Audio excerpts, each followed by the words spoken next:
Merhaba arkadaşlar. Tam hastalık dönemindeyken kuru öksürüğünüz ve çıkmayan balgamınız var ise bu kür tam size göre. Hazırlayacağımız doğal ve %100 etkili bu kürü muhakkak uygulamanızı tavsiye ediyorum ve ihtiyacım olan malzemelere geçiyorum. 1 bardak süt ve de 2 diş sarımsağa ihtiyacım var. Hemen yapım aşamasına geçiyorum. Yapım aşamasına geçerken ilk olarak sütümüzü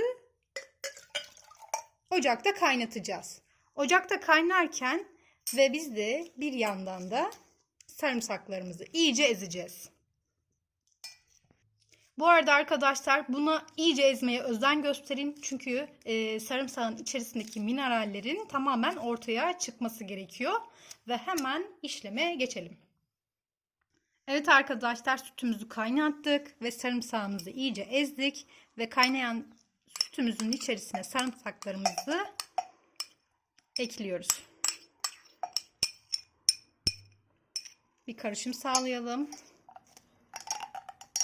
Ve ağzını şöyle bir kapatalım ve 5 dakika demlenmesini sağlayalım. Evet arkadaşlar, kürümüz demlendi. Şimdi bunu şöyle bir bardağımıza aktarıyoruz ve tüketilmek için hazır hale geliyor.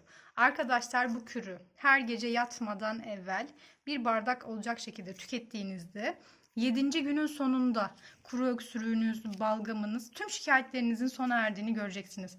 Her yaştan güvenle içebileceğiniz etkili, gerçekten çok etkili doğal bu kürü muhakkak denemenizi tavsiye ediyorum. Kendinize çok iyi bakın. Sağlıcakla, hoşça kalın.